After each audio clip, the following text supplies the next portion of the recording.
Good afternoon and welcome to Lunch Break Live with Tea Party Patriots Action. I'm Bill Pasco, Tea Party Patriots man in Washington, and I'll be delivering both the Washington Report and the call to action. Let's get to it. The House and Senate are both in recess and will not return until September. Last week in the Senate came back on Monday and voted to end debate on and then to confirm the nomination of David Wright to be a member of the Nuclear Regulatory Commission. Then the Senate voted to end debate on the nomination of Earl Matthews to serve as General Counsel of the Department of Defense.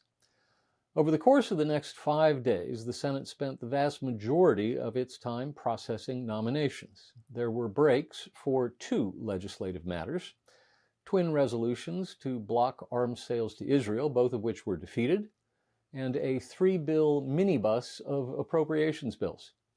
Other than those 2 breaks for legislative matters, it was all nominations all the time.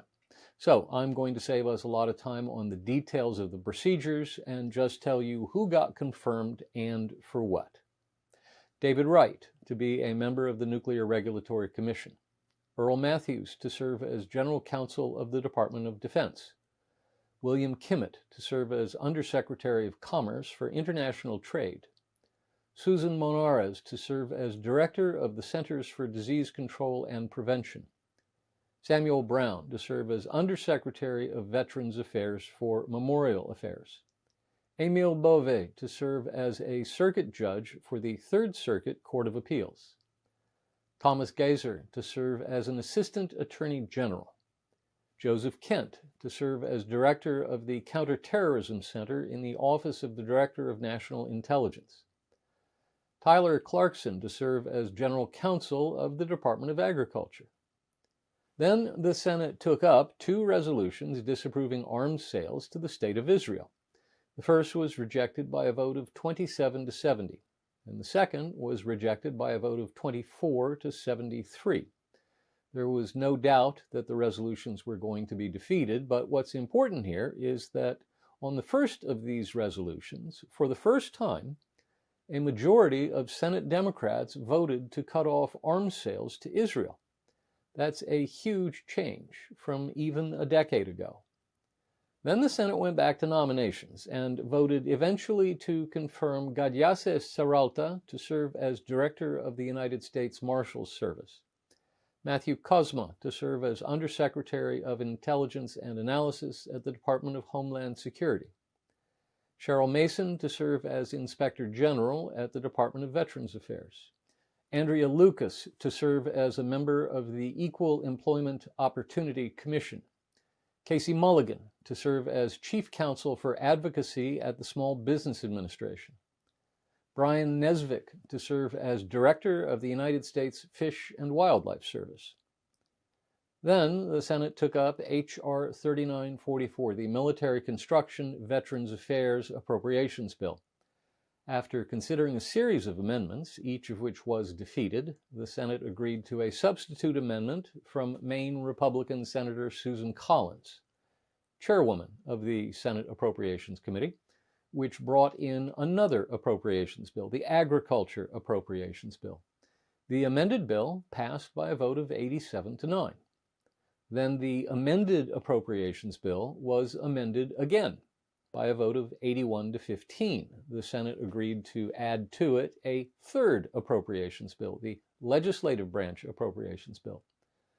Republican Senator John Kennedy of Louisiana, who felt the Ledge Branch bill spent too much money, insisted on a separate amendment vote on that one bill, and he got it, but it passed anyway. So the Senate passed a 3-bill minibus appropriations bill. It was the first time since 2018 that the Senate passed any appropriations bills before breaking for the August recess.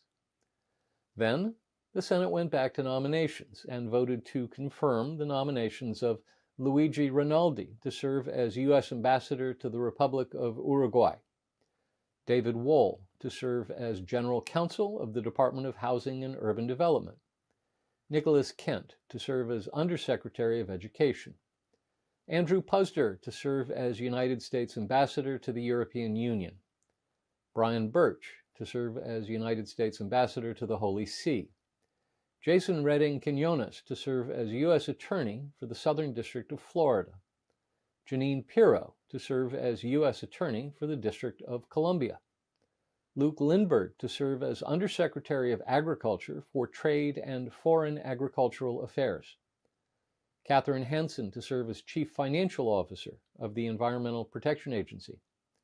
John Arrigo to serve as U.S. Ambassador to the Portuguese Republic. Sean Cairncross to serve as National Cyber Director. Adam Telly to serve as Assistant Secretary of the Army. And Marcus Molinaro to serve as Federal Transit Administrator.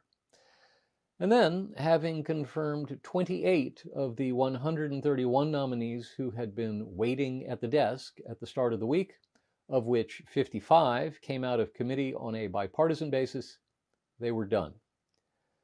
Now let's talk a bit more about this nomination fight. Senate Democrats continue to do everything they can to stall the confirmation of President Trump's nominees to positions in the executive and judicial branches of government, refusing to allow any of them to be confirmed by voice vote or by unanimous consent. President Trump, Senate Majority Leader Thune, and Minority Leader Chuck Schumer spent much of Friday and Saturday trying to strike a bargain that would allow for large numbers of Trump nominees to be confirmed en masse, either by voice vote or by unanimous consent. But Democrats set their price too high.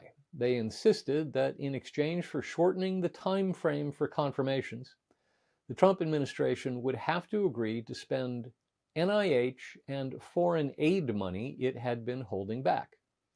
Though it looked like they had a deal on Saturday afternoon, President Trump ultimately refused to agree to what he believed was ransom for hostages. So he told Thune to send the Senate home for the August recess, and then he let loose with a Truth Social post. Nevertheless, Thune and Schumer did agree to prevent Trump from using the power of recess appointment, though. One of the last things Leader Thune did before putting the Senate in recess was to acknowledge that the Senate would meet every 3 days during the August recess for a pro forma session to keep Trump from taking advantage of a 10-day recess to appoint nominees using that authority granted to him under the Constitution. This is more a Senate versus the executive branch thing than it is anything else. Article 1 takes on Article 2 for the constitutionalists keeping score at home. That 10-day recess I just mentioned is the shortest period of time the Senate must be in recess for the president to be able to make a recess appointment as a result of a 2014 Supreme Court ruling.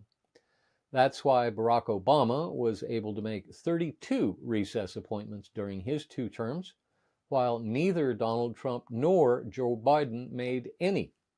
It's because the Trump presidency and the Biden presidency both took place after the new standard had been set by that 2014 Supreme Court ruling. So Republicans, despite being stalled by the Democrats, have not given up on the bipartisan tradition that's been in place for more than a decade now, using pro forma sessions to prevent the executive from using his power to make recess appointments. But it also looks as if Senate Republicans are going to change the rules of the Senate using the so-called nuclear option, which only requires a simple majority of 51 rather than the 67 votes necessary to change the rules of the Senate according to the rules of the Senate. We'll discuss the nuclear option at greater length in a future broadcast. So that explains how Senate Republicans are going to change the rules. The next question is, what changes are they going to make? We're still not sure. There are several possibilities. For example, they could allow for block voting a bunch of nominees that all come out of the same committee. For instance, there are still more than 24 ambassadorial nominees waiting to be confirmed. Each has received a favorable recommendation from the Foreign Relations Committee, so allowing them all to be voted en bloc would allow for 1 vote on all of them, rather than requiring 24 different votes and all the floor time that would take. That's a rule change that was first proposed by Democrat Amy Klobuchar of Minnesota, by the way.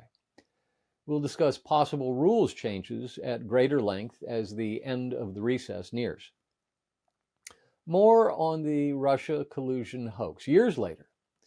On Thursday, Senate Judiciary Committee Chairman Chuck Grassley, Republican of Iowa, released to the public the now declassified annex to the 2023 report by Special Counsel John Durham, appointed by Attorney General William Barr, to investigate the origins of the Russia collusion hoax.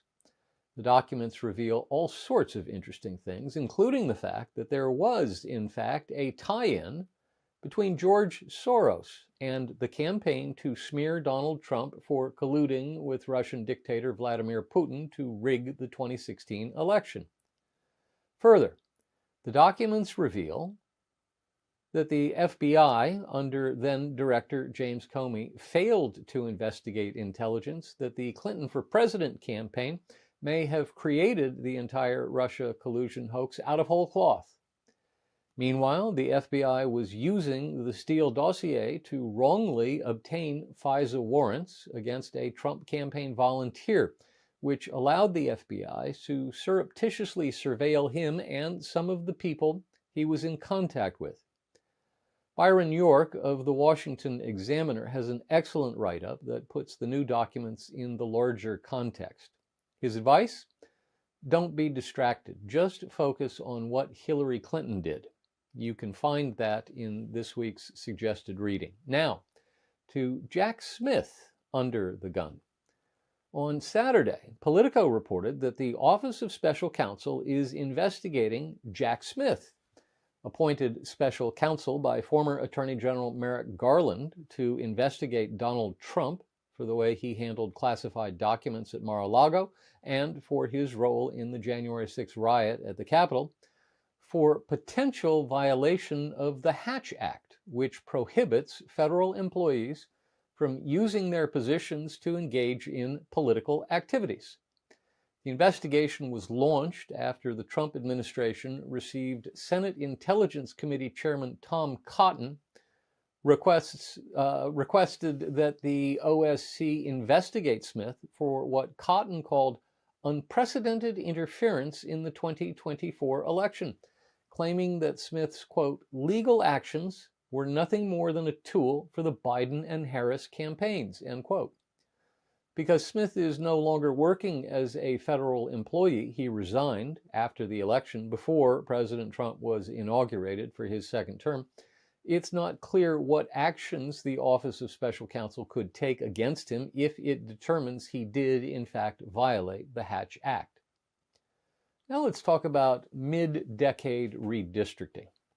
A Texas House panel on Saturday approved a proposed new congressional district map for the Lone Star State. The new congressional district lines would likely flip as many as 5 additional seats to the Republicans, changing a 25-13 plus 12 advantage for the GOP in Texas into a 30-8 plus 22 advantage for the GOP. On Sunday, Texas House Democrats left town and headed to Chicago and Albany. Why leave Texas? Because doing so prevents the establishment of a quorum and thereby prevents the Republican majority from passing the bill with the new map. The problem for Democrats is breaking quorum also prevents the legislature from acting on anything else, including disaster relief legislation. You may recall that it was just a month ago that terrible floods swept through Texas. Communities need relief. Governor Abbott called a special session of the legislature to take care of those needs. The Democrats are so determined to avoid a new remap that they're willing to take the political hit they're going to suffer for also not allowing passage of disaster relief legislation. Plus, there are fines, $500 a day, for individual legislators who miss work without permission. And Governor Abbott is actually talking about using some powers none of us knew he had to kick people out of the legislature entirely. We'll have to see what that's about. The special session lasts for 30 days. Democrats could stay outside the state for 30 days. But there's nothing to prevent Governor Abbott from calling another special session to begin a few days after the current special session ends. Eventually, the Democrats will have to show up in Austin, and when they do, the legislature will pass a new map and disaster relief. This isn't the first time Texas Democrats have fled the state capitol in an attempt to avoid new district maps. They did the same thing in 2003 and 2021, and both times they ended up returning and losing the war. Now to the latest on Russia and Ukraine.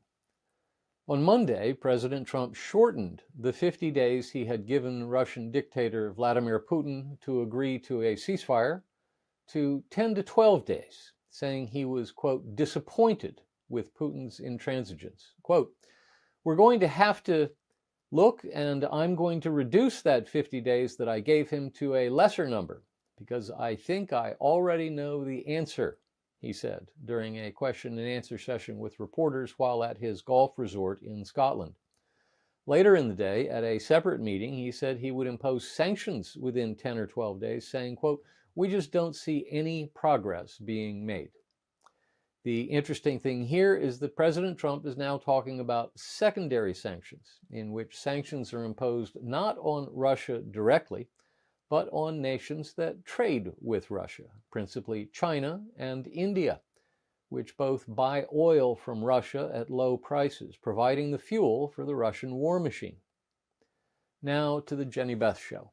Episode 132 of the Jenny Beth Show dropped last Wednesday, featuring Jenny Beth's conversation with Texas Republican Congressman Chip Roy, chief sponsor of the SAVE Act and policy chairman of the House Freedom Caucus.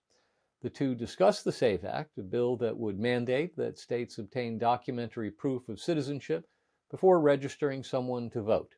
They expose how the left is using loopholes in voter registration laws and the census to gain political power, and what conservatives must do to stop them. As always, highly recommended. And that's our Washington report for this week. Now to the call to action. This week and for the next several weeks, it's going to be all about citizens-only vote. First, please go to our dedicated website for citizen-only voting. It's at demandonlycitizensvote.com. That's demandonlycitizensvote.com.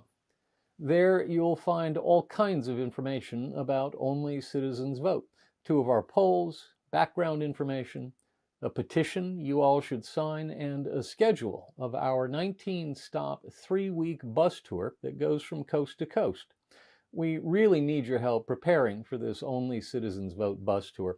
We're going to be taking a bus all over the United States throughout the month of August, leading up to a big rally in Washington in early September, after Congress is back from its August recess.